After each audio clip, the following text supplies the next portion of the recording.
తండ్రి అయిన దేవునికి, మన రక్షకుడైన యేసుక్రీస్తు ప్రభువుకు, పరిశుద్ధాత్మ దేవునికి వందనాలు స్తోత్రాలు చెల్లించుకుంటున్నాము. దేవుడు మనల్ని ప్రేమించి ఇచ్చిన ఈ క్రిస్మస్ సీజన్ కొరకు స్తోత్రములు. వాక్యాలను ధ్యానించే కృప దయచేసినందుకు స్తోత్రములు. ఆయన జన్మను ధ్యానించే కృప దయచేస్తున్నందుకు కూడా స్తోత్రములు.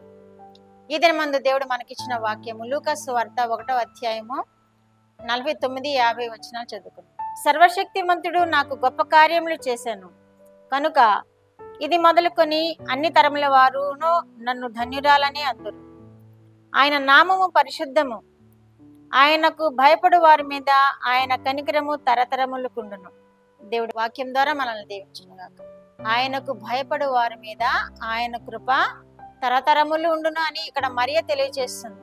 మరియ ఆమె బంధువురాలైనటువంటి ఎలిజబెత్ దగ్గరకు వచ్చింది. ఎలిజబెత్ కూడా అప్పటికి ఈమె కంటే ముందుగా 6 నెలల గర్భం ధరించి ఉన్నది. ఆ ఎలిజబెత్ దగ్గరకు వచ్చి దేవుని యొక్క కృప పొందుకున్న తర్వాత నీవు పరిశుద్ధుడైన దేవుణ్ణి గర్భం ధరిస్తావు అని దూతతో చెప్పించుకున్న తర్వాత ఆమె కొన్ని దినాలు ఎలిజబెత్ దగ్గరకు వచ్చి గడపాలని వచ్చింది. ఎలిజబెత్ తో మాట్లాడుతుంది మాటలు. సర్వశక్తిమంతుడు నాకు గొప్ప కార్యం చేసి ఉన్నాడు. సర్వశక్తిమంతుడు నాకు గొప్ప కార్యం చేసాడు. నిజమే, మరియకు చేశాడు దేవుడు ఇక్కడ గొప్ప కార్యము. ఆయన కృప కొరకు కనిపెట్టుకునే వారి కొరకు కూడా గొప్ప కార్యాలు చేసే దేవుడుగా ఉన్నాడు. ఆయన కృప కొరకు ఎవరైతే కనిపెట్టుకుంటారో వారి ఎడల మహాశ్చర్య కార్యాలు కూడా చేసే దేవుడుగా ఉన్నాడు. 136వ కీర్తన 4వ వచనంలో కూడా ఉంటుంది కదా, ఆయన ఒక్కడే మహాశ్చర్య కార్యములు చేయవాడు, ఆయన కృప నిరంతరము ఉండునని రాయబడి ఉన్నట్లుగా సర్వశక్తిమంతుడైన దేవుడు నాకు గొప్ప కార్యములు చేసి ఉన్నాడు అంటుంది ఈమె. కనుక ఇది మొదలుకొని అన్ని తరముల వారు నన్ను ధన్యురాలందరూ అంటుంది. అన్ని తరముల వారు, భూమి ఉన్నంత వరకు ఆమెను ధన్యురాలు అంటారు అని ఆమె సంతోషాన్ని వ్యక్తపరుస్తుంది. ఆమె ఆశీర్వాదాన్ని వెళ్ళబుచ్చుకుంటుంది. అక్కడ ఆమె స్థితిని, దేవుడి చేత ఆశీర్వదింపబడిన స్థితిని ఎలిజబెత్ తో పంచుకుంటుంది. నన్ను ధన్యురాలు అంటారు, మొదలుకొని అన్ని తరముల వారు నన్ను ధన్యురాలు అంటారు అని తెలియజేస్తుంది. ఆయన నామము పరిశుద్ధ నామము.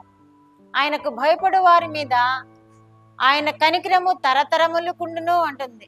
ఆయన నామము పరిశుద్ధ నామం. ఆయనకు భయపడు వారి మీద ఏముంటుందట? ఆయన కనికరము తరతరములకు ఉంటుందట.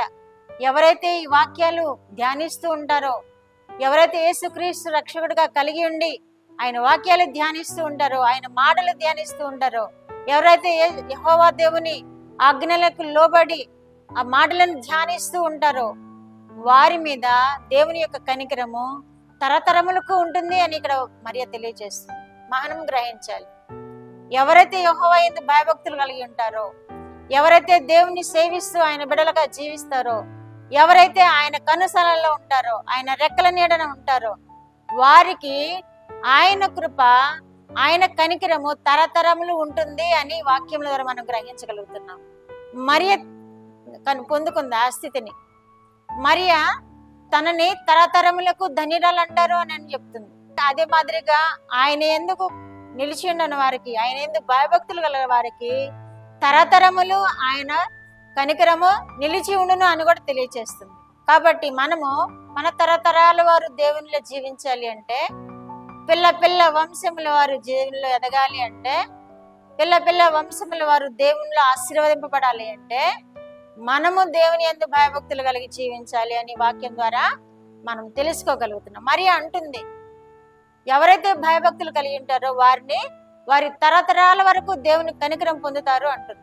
కాబట్టి ఎవరైతే దేవుని బిడ్డలుగా జీవిస్తారో, ఎవరైతే ఆయన్ని ధ్యానిస్తూ ఆయన యందు భయభక్తులు కలిగి జీవిస్తారో, ఎవరైతే దేవుని యొక్క మార్గాన్ని అనుసరిస్తూ నడుచుకుంటారో వారిని తరతరముల వరకు దేవుడు కనికరించే దేవుడుగా ఉన్నాడు. కాబట్టి వినుచున్న మీరందరూ దేవుని యందు భయభక్తులు కలిగి మీ పిల్లలు ఆశీర్వదింపబడాలంటే, మీ పిల్లలు ఆశీర్వదింపబడాలంటే, మీరు ఆశీర్వదింపబడాలంటే దేవుని యందు భయభక్తులు కలిగి ఉండాలి. తరతరములకు దేవుని యొక్క కృప నిలిచి ఉండినట్లుగా ఆయనకి ఇష్టమైన బిడ్డలుగా జీవించాలి. అట్టి కృప వినుచున్న బిడ్డలందరూ పొందుకుందరు గాక. ప్రార్థన. మా దేవా, మా ప్రియ పరలోక ప్రభువా, మీ పరిశుద్ధ పాదములకు వందనాలు స్తోత్రాలు. మా రక్షకుడైన యేసుక్రీస్తు దేవా వందనాలు స్తోత్రాలు. ఇచ్చిన వాక్యం కొరకు స్తోత్రాలు. పరిశుద్ధాత్మ దేవా స్తోత్రములు. నాయన వినిచిన బిడ్డలందరూ ప్రభువా మీ ఆశీర్వాదాలు పొందుకోవడానికి, తరతరాలుగా నాయన మీలో వర్ధిల్లడానికి ప్రభువా, బిడ్డలను మీ వాక్యంతో నింపండి నాయన, మీలో అంటుకట్టించుకోండి ప్రభువా, మీరు మహిమ పొందండి. యేసుక్రీస్తు వారి పేరిటి మనలో మీ పాదములైతే వేడుకుంటున్నాను పరమ తండ్రి. ఆమేన్.